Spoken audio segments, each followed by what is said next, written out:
Is it something that happens at birth, or is it a lifestyle that is simply adopted? My son came out to me 4 years ago, and he said, I want to read you something that I wrote when I was 8 years old. And he read, I looked at the writing, here's this little 8-year-old handwriting. It says, I hate myself, I think I'm a fag. A new study identifies the very genes that may be a key to male homosexuality. There may be a genetic basis for alcoholism, but that doesn't mean we tell everybody to go out and get drunk. You can't help it. Tonight, the genetic link to male homosexuality.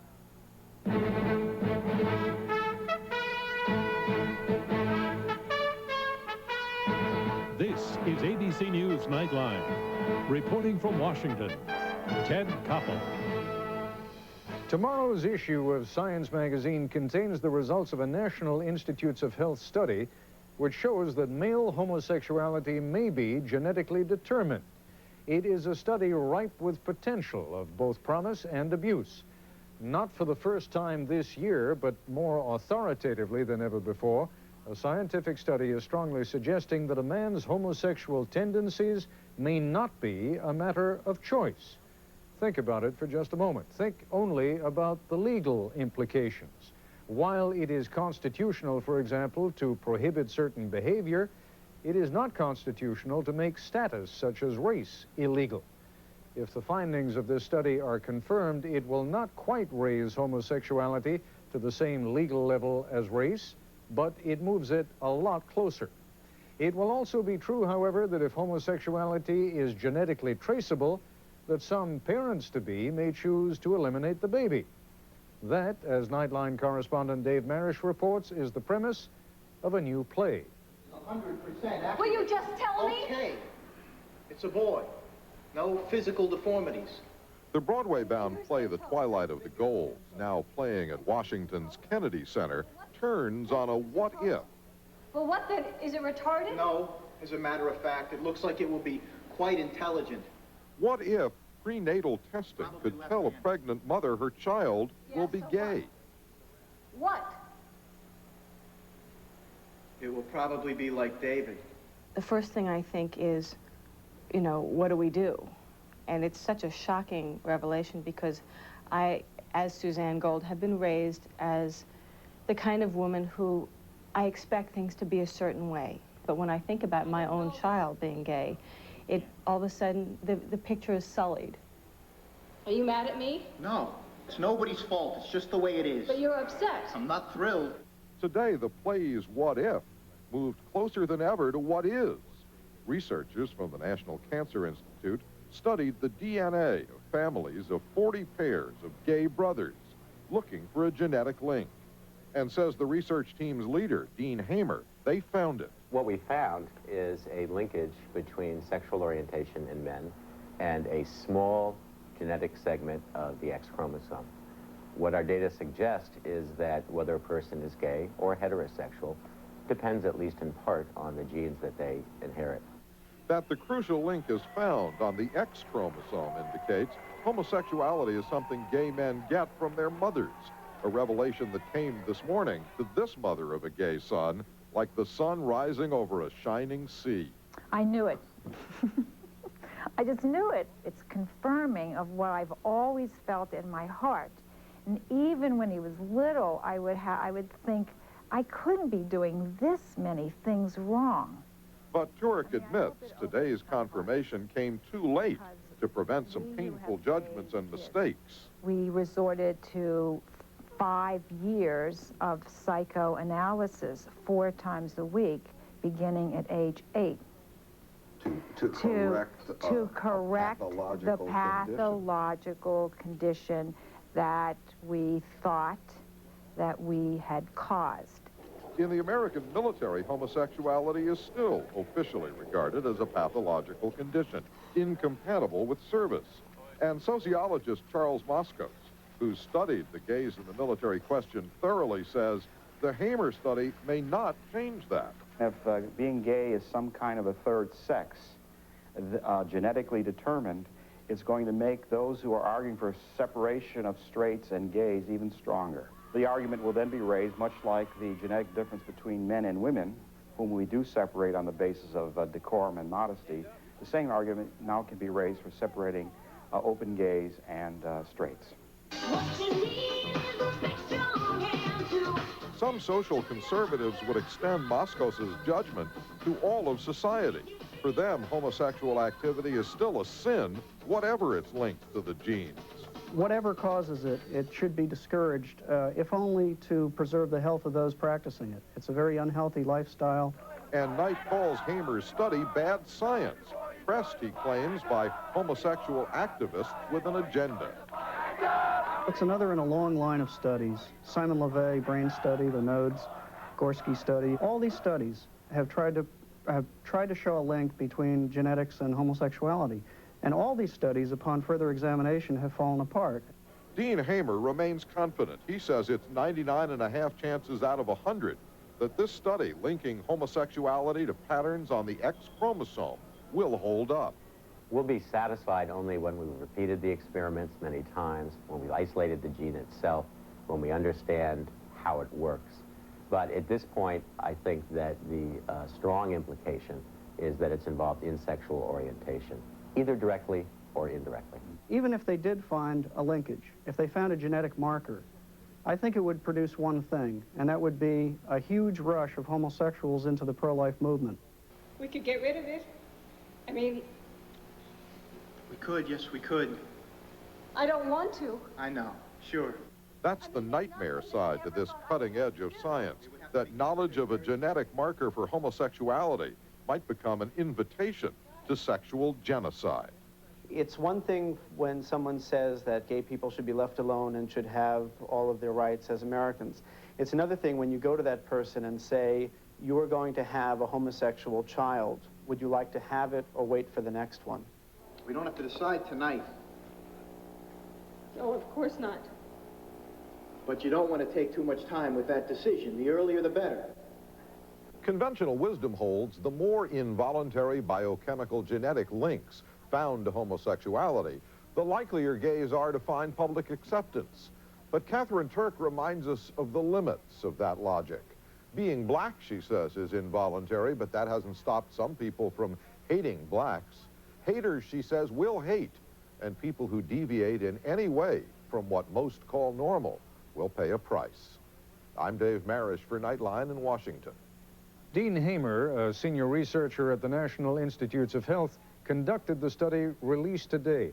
If the findings of the study, Dr. Hamer, are confirmed, will it then be accurate to say that homosexuality is not optional behavior? Well, that portion of homosexuality or of heterosexuality that is genetically influenced is, of course, not optional, because people don't have an option over what genes they're going to inherit at the time of their birth. In a sense, that's begging the question, though, or maybe I just don't understand the refinement that you have just made. What we found is that one specific region of one chromosome is linked to homosexuality, at least in some men. And what that demonstrates is that part of being gay or part of being straight is determined in the genes. The reason I say that it doesn't mean it's not an option is that homosexuality is not simply determined by some single gene in the same simple sort of way that, for example, your eye color is determined by one gene. But will it then be possible, at least, to say that it is not a purely behavioral thing, that there are inherited There are traits? definitely inherited characteristics which are very important. That's correct. And how important, Pat? I mean, I'm just trying to get you to put it in as commonplace a language as you can so that we all understand it. Well, previous studies have suggested that genes play about 50% of a role in whether a person is gay or heterosexual. The particular gene region that we've isolated plays about half again of that. So there is clearly a substantial component which is inherited. We can measure it, we can accurately assess it in the laboratory, and the important finding is that really the proof that there is such a component. There may be other genes or other factors or perhaps even voluntary sorts of factors that are involved.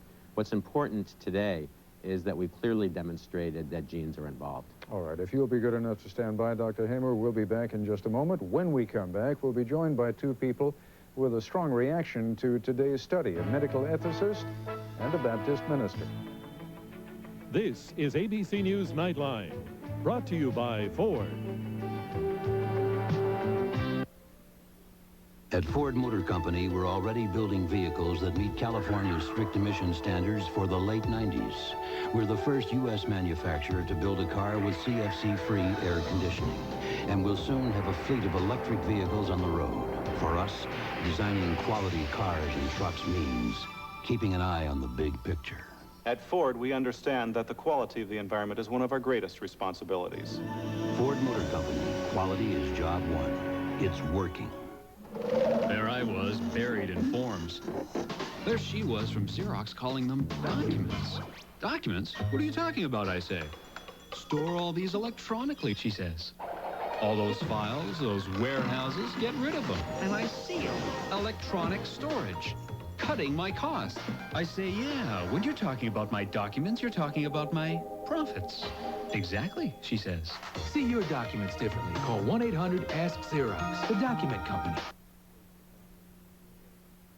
If you grew up in a bad neighborhood and committed a crime, should you get off because of it? Some people say so. A real disease or a phony defense? What do you think? 2020, Friday. It's the savings event you've been waiting for. The 15-hour sale this Saturday at Robinson's May. You'll find unbelievable store-wide savings of up to 50% in every Robinson's May store. Save up to 50% on summer fashions and accessories. Plus, choose any size Simmons or Spring Air mattress at one low price. Just $88 each piece. Shop 8 a.m. to 11 p.m. this Saturday. A 15-hour sale. The one sale you can't afford to miss. At Robinson's May. Where great things are in store for you.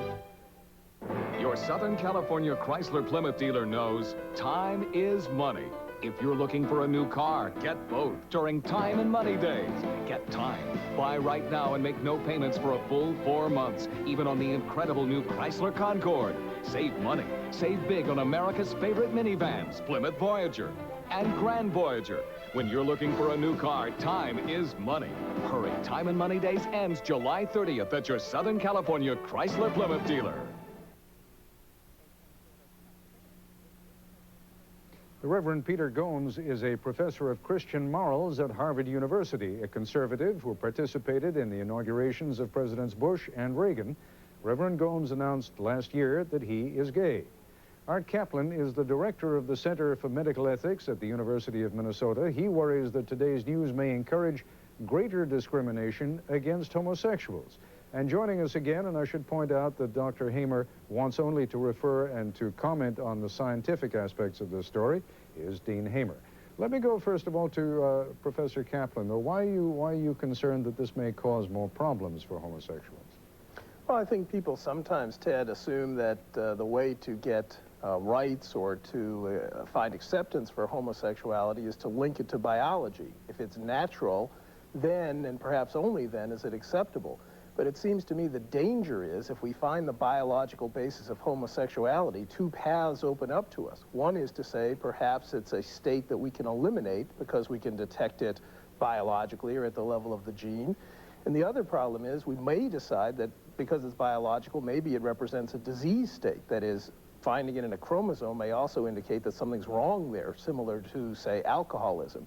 So I'm nervous that in the hunt or the search to find some basis for saying homosexuality is acceptable, by pushing too hard on the biology is natural argument, we may wind up opening the door to some harms. Professor Gomes, my sense is that those who want to be accepting of homosexuality are going to be able to use this information to help their case. And as Professor Kaplan was just suggesting, those who do not want to be accepting are going to be just as able to use this to their ends. Your thoughts on this? Well, I'm certainly sympathetic with and sensitive to Professor Kaplan's cautions, because I think they are extremely well taken. Both sides on the nature, unnatural side of the homosexuality debate have grounds, fuel for their particular point of view. From my point of view, I think that the gains in the debate more than outweigh the liabilities, though I take the liabilities very seriously. Why is that? I mean, not why do you take them seriously, but why do you think the gains outweigh the liabilities? Because I think part of the whole conversation about homosexuality has been to confuse it with some deliberate choice of lifestyle, to confuse it with notions of lifestyle, and to suggest that it is somehow an option which other people who are normal, as it were, do not have. In the sense that homosexuality is now to be seen, at least in part, as part of the equipment with which some people are born into the world, in some respects, I think, normalizes, or ought to normalize the debate, and I think that's helpful. Let me come then back to the science of this, Dr. Hamer, and ask you to what degree that kind of reassurance for gays is warranted. In other words, is it appropriate, based on the findings that you have reached, that gays can say, look, it's not a matter of choice. It is predetermined, in a sense, genetically. I think all scientists that have studied sexual orientation already agree that there's very little element of choice in whether or not people choose to be gay or heterosexual. The important question is whether or not there's a defined genetic component, and if we can ultimately understand how that works. Why is that so important? I think it's important because without concrete evidence, it's really all hand-waving. For example, for more than 5 decades, people believed in a psychiatric theory according to which your father was distant, therefore you failed to develop and you became gay. An idea which was widely accepted but never based on any fact. That's why I think it's really important for scientists like myself to try to get good, concrete data using standard experimental techniques. Gentlemen, we have to take a break. When we come back, I'd like to focus on a decision that is in the process of being made even as we speak, having to do with gays in the military, and to what degree each of you thinks that this is relevant to that debate. We'll be back in just a moment.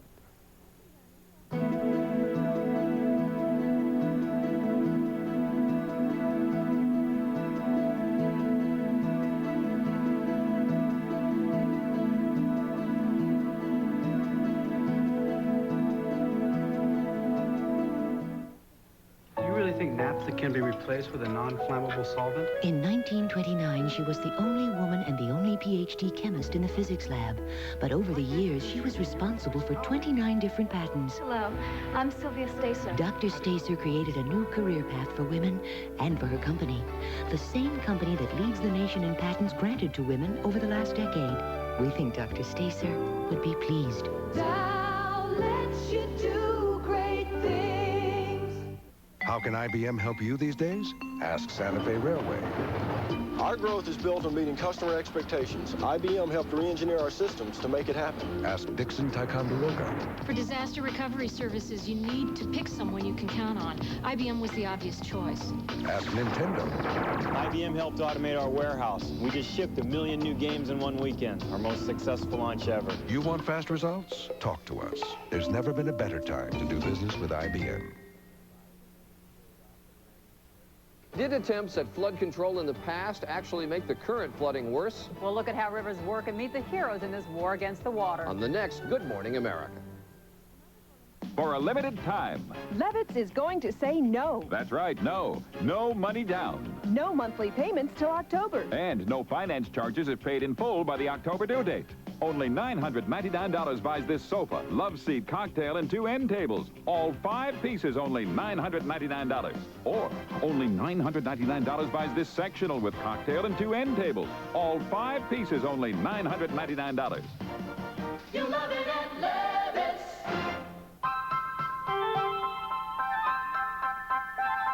No matter how often you clean the outside of your car, if your gasoline isn't cleaning the inside, your pride and joy could go down the drain.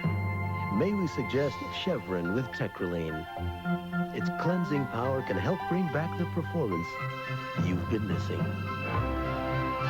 Chevron, simply smarter. Ladies, do you mind telling us your age? 7. And how old is old? Old is probably 91. So how old do you think you have to be to drive a car? I think it's 11. I don't know. Who knows? Maybe it's 29. Hey, with no payments until November, I bet you can't wait to drive. Ooh, yeah. And that's life, brought to you by your California Jeep and Eagle dealer. Who else?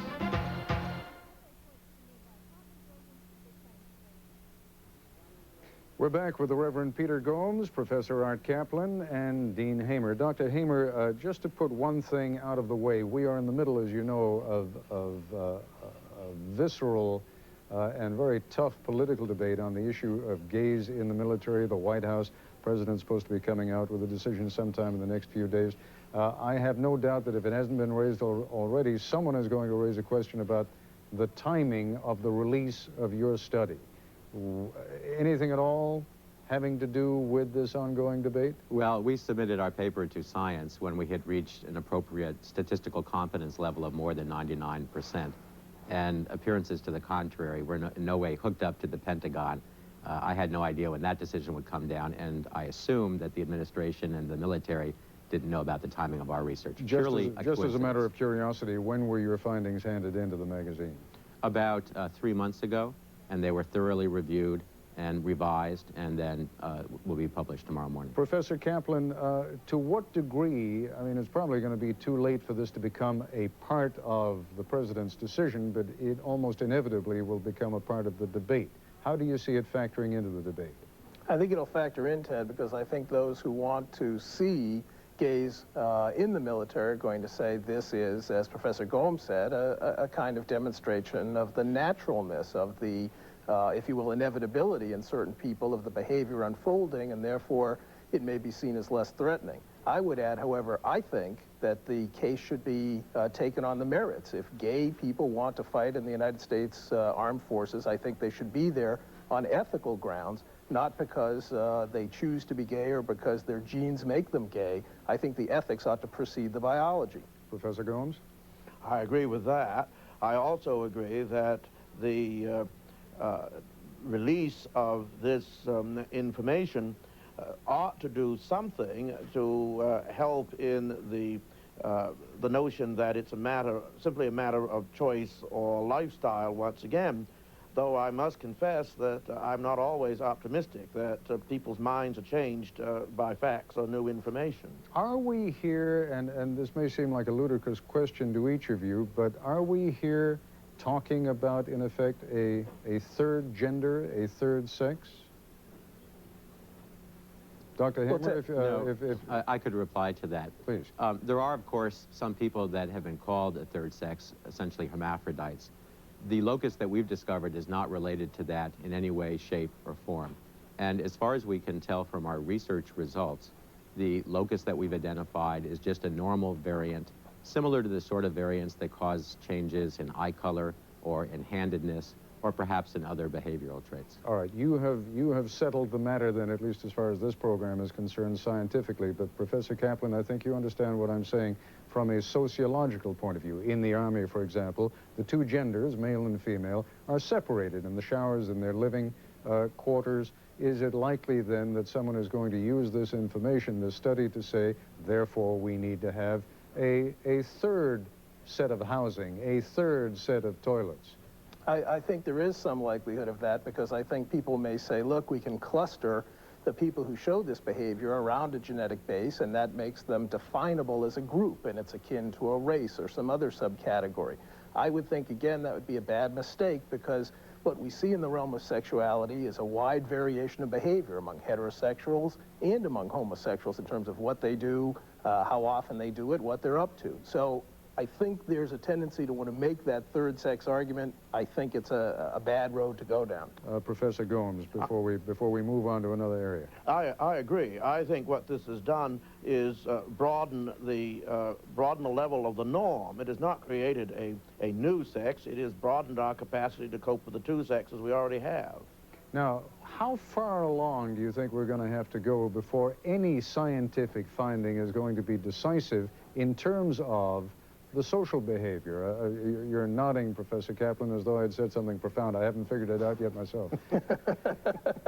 Well, I was just thinking to myself, we do it study by study in some sense, saying this is the study that maybe takes us over the line in terms of, yes, homosexuality now has a genetic base, but It's well known in the field of genetics that it's going to take a significant accumulation of evidence. It's probably a trait that's controlled by many different genes. We've got one piece of the map in today, perhaps, but I think it's going to take quite a while before the last word is written on the biology here. Dr. Hamer, let me just raise one question. This study that you conducted relates purely to male homosexuals. Has a similar kind of study been done on lesbians, and if so, what has it found? Yes, my laboratory is conducting a similar study on lesbians. It was started at the same time. We have about the same number of subjects. We have found familial clustering of lesbianism, which suggests that there's an important genetic component. We haven't yet identified any particular region of the chromosome that's associated with that. So it is too early yet in your findings to determine whether, as with male homosexuals, there seems to be a transferal from the mother to the son. Would it be accurate to assume that in the case of lesbians, the transferal would be from the father to the daughter? Well, that's one possibility. It is too early. But if the females' studies follow along with the male studies, we expect that some genetic loci will probably be identified in the not-too-distant future. Gentlemen, I thank you all very much. We're out of time. Clearly a subject on which we're going to be hearing a great deal more and which we'll be discussing in the future. Thank you all. Professor Kaplan, Dr. Hamer, Professor Gomes, good of you to join us. I'll be back in a moment. This simple outside says inside you'll find a lasting commitment to performance. The Intel 486DX2 processor, power for today's hottest software, and the Intel Pentium processor for the next generation of compatible power. That's Intel, the computer inside. We build business relationships, become their friends. I have a client, she skis, she snowboards, and her 30th birthday's coming up. She was Gil, always wanted to skydive. She'd do it with me on my 30th birthday. And I'm like, Deb, you know?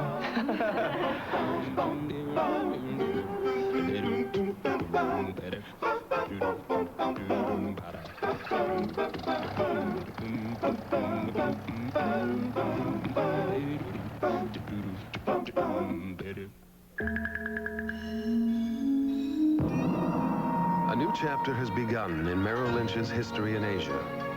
We are the first American securities firm invited to open an office in mainland China. Being there gives our financial consultants a different perspective, which makes a difference for our clients. The difference is Merrill Lynch. At the first tickly itch of athlete's foot, get an X. Killing those grungy fungi before they get racket and burning. Go get that can now, or else don't blame Desonex. Stop seeing these as forms that take up space.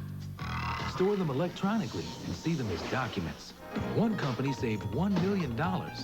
See your documents differently. Call 1-800-ASK-XEROX, the document company. Want to save money? Shop the new Alpha Beta. Wheel that cart and those kids down any aisle and save big during Alpha Beta's Dollar Days. We've got farm stand fresh bananas, 4 pounds, just $1. And the 1 pound pack of Parmesan bacon, $1. Want to save even more? Well, this week, Alpha Beta's Dollar Days ad can save you over $77. And we've got half-price coupons for kids' admission to the Ringling Brothers and Barnum and Bailey Circus. The new Alpha Beta. So many ways to save.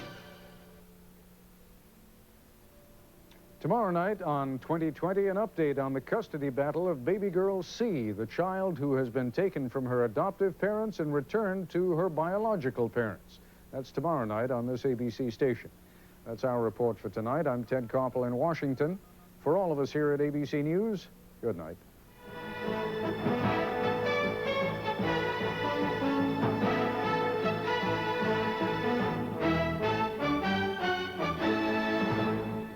Nightline is a presentation of ABC News. More Americans get their news from ABC News than from any other source.